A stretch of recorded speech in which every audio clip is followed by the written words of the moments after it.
பக்தி ஒளி நேயர்களுக்கு வணக்கம். இப்போ பார்த்தோன்னா ஒரு மனிதனுக்கு வாழ்வாதாரம் பார்த்தோன்னா இருப்பிடம். அந்த இருப்பிடம் பார்த்தோன்னா ஒரு மனிதனுக்கு டக்குன்னு கிடைச்சிடும், ஒரு மனிதனுக்கு கிடைக்காம போறதுக்கும் வாய்ப்பு இருக்கு. சில பேருக்கு வீடு கட்டக்கூடிய யோகம் பிறப்பிலேயே அப்பா அம்மா கட்டி விட்டு இருப்பாங்க. சில பேர் உழைச்சி கட்டுவாங்க, சில பேர் உழைச்சாலையும் அதை கட்ட முடியாது. இந்த மாதிரி ஏதாவது ஒரு காரணங்கள்ல தடைப்படும். சில பேருக்கு பணம் இருக்கும், வீடு கட்ட முடியாது.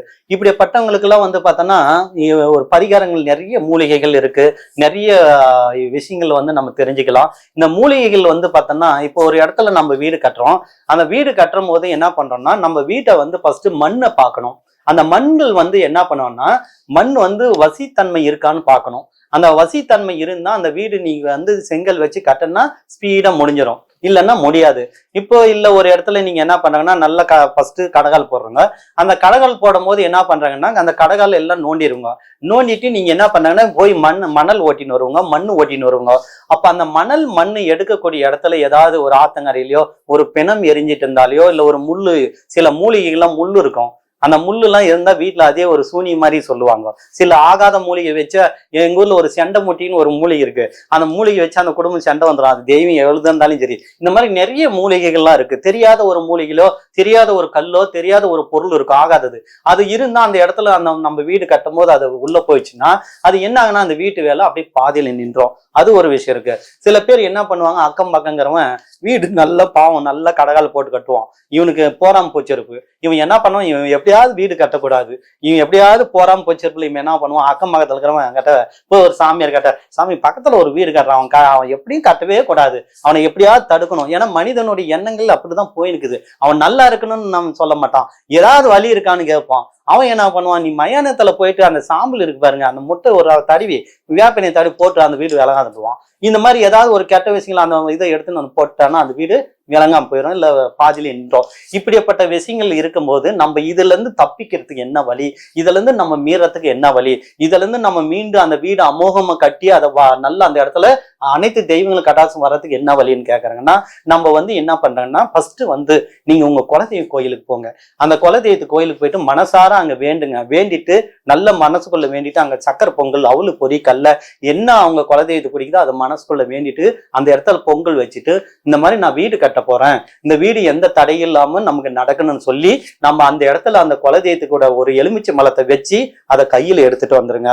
அதே மாதிரி அந்த கோயில், உங்க குலதெய்வத்து கோயில் அருகில் உள்ள ஒரு மண்ணு கொஞ்சம் எடுத்து பட்டு துணியில வச்சு மனசார எடுத்துட்டு நீங்க வீடு கட்டுறதுக்கு முன்னே நீங்க என்ன பண்றாங்க, ஃபர்ஸ்ட் குழி நோண்டுற பாருங்க, அந்த குழியில இதை போட்டுருங்க.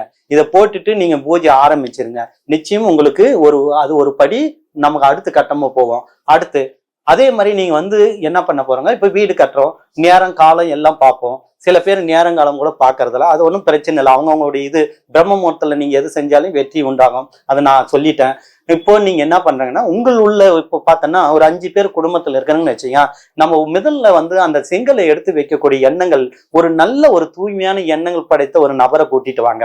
சும்மா நீங்க என்ன பண்ணாங்கன்னா, ஏக்க ஒரு கல் எடுத்து வைக்கிறாங்கன்னு வச்சுங்க, ஒரு 3 கல் எடுத்து வைக்கிறாங்கன்னா அந்த 3 பேர்ல யாராவது ஒருத்தர் நல்ல ஒரு உள்ளங்கள் இருக்கணும், ஒரு நன்மையை செய்யக்கூடியவர், ஒரு நேர்மை கூட, இல்ல மத்தவங்களுக்கு தீங்கு நினைக்காம யாரு இதுக்கும் வழியில போகாம சும்மா இருந்தானா கூட, அவன் வெற்றியான உதவாத இருந்தா கூட பரவாயில்லைங்க, யாருக்கும் துரோகம் செய்யாம அவன் உதவாத காரண கூட அவனை கூட்டிட்டு அவன் என்னமே கெடுதல் செய்யல, அவன் மனசார எடுத்து வச்ச கூட வேலை.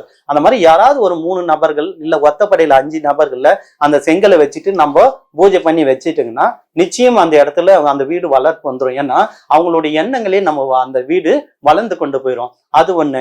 அடுத்து நம்ம வீடு கட்டிட்டு பாதியில நிறுத்திட்டுங்க. நிறைய பேர் இது பண்ண முடியல, வீடு கட்டிட்டு இருக்காங்க, வீடு கட்டிட்டு பாதியிலே நின்று போச்சு, ஏதோ ஒரு காரணத்தினால அங்க வீடு கட்ட முடியல, கெட்ட போக முடியல, அந்த இடத்துல ஏதோ கெட்ட சக்தி நடமானம் எனக்கு செய்வேன் எடுத்து போட்டான், இல்ல பில்லி சுனி வச்சுட்டான், இல்ல ஏதோ ஒரு பொம்மையில எலுமிச்சு மலம் மந்தரிச்சு போட்டாங்க. இந்த மாதிரி ஏதாவது ஒண்ணு பண்ணி நமக்கு அந்த இடத்துல போனவே அதிர்ச்சி இருக்கு, கை கால் வரல, போட வீடு காட்டுற எண்ணமே இல்லை. இப்படிப்பட்டவங்கள நீங்க என்ன பண்றாங்கன்னா, நீங்க பார்த்தோன்னா ஒரு 4 மண்பானை எடுத்துங்க. மண்பானைன்றது பார்த்தோன்னா இந்த இந்த இதுல கூயவர்கள் மெரிச்சு அந்த மண்ணு செய்வாங்க பாருங்க, அந்த மண்பானை 4 செட்டி எடுத்துங்க. அந்த 4 செட்டியில நீங்க என்ன பண்றீங்கன்னா, 4 வெள்ளை இருக்க வேறு, 4 வெள்ளை இருக்க வேற எடுத்து வச்சிங்க. அதுல 4 வெள்ளை இருக்க வேற எரிச்சிட்டு நீங்க என்ன பண்றாங்கன்னா, கோயிலுக்கு போறேன் பாருங்க, சிவன் கோயிலுக்கு, அந்த சிவன் கோயிலுக்கு போகும்போது அந்த வில்வ இலையை அர்ச்சனை பண்ணி அந்த 4 வில்வ இலையை எடுத்துட்டு 4 செட்டியில போட்டு, 4 வெள்ளை இருக்க 4 வெள்ளை வில்வம், மகா வில்வம் இலை இல்ல சாதா வில்வம் இலை ஏதாவது ஒண்ணு போட்டுருங்க. அடுத்து தர்பை புல்லு. தர்பை புல் வந்து தெய்வத்துக்கு உகந்தது. அந்த தர்பை புல்லை என்ன பண்ணணும், ஒத்தியில 3 இல்ல 5 வைங்க, வச்சு 4 சொப்புலையும் போட்டுருங்க. அடுத்து வந்து பச்சை கற்பூரம். பச்சை கற்பூரம் எல்லாத்துலயும் ஒரு கைப்பிடி சின்னதா 4 இதுலயும் போட்டுருங்க பச்சை கற்பூரம். அடுத்து ஏலக்காய். ஏலக்காய் என்ன பண்ணுங்க, எல்லாத்துலயும் ரவ போட்டுருங்க.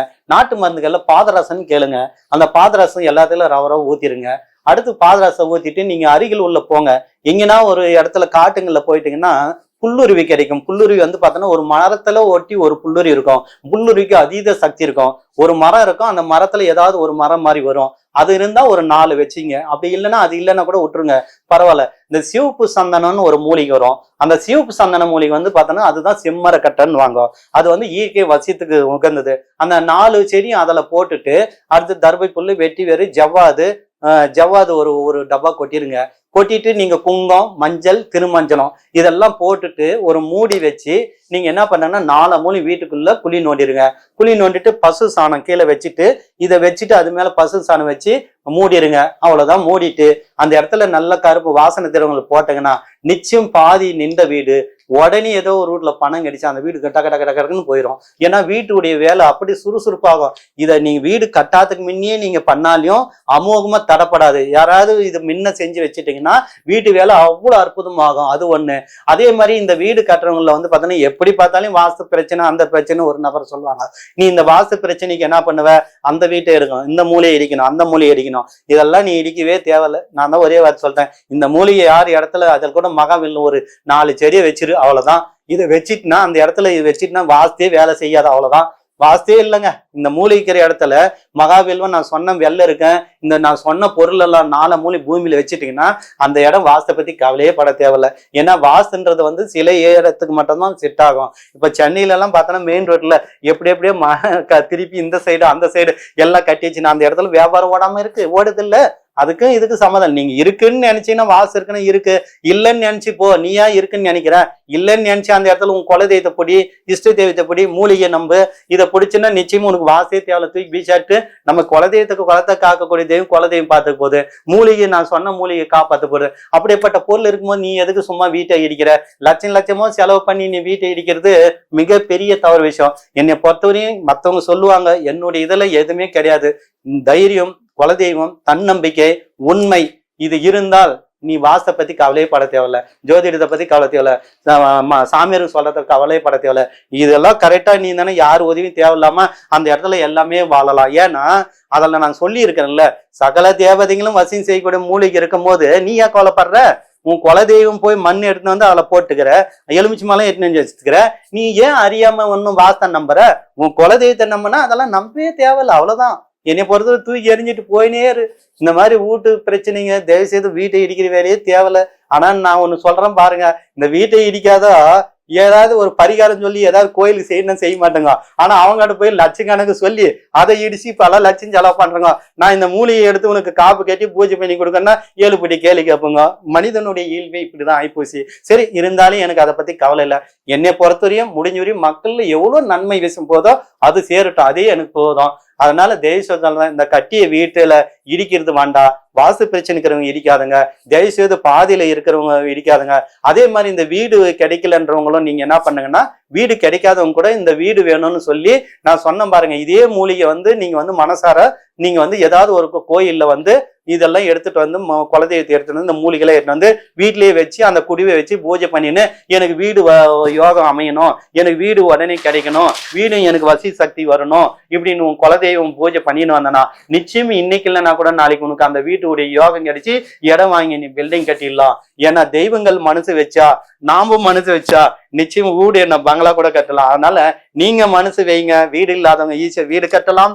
அதே மாதிரி நீங்க இந்த மூலிகை நம்பி அந்த மூலிகை வீட்டுல பூஜை பண்ணனா நிச்சயம் எத்தனை 2 அடுக்கு இல்ல 3 அடுக்கு கூட கட்டலாம்.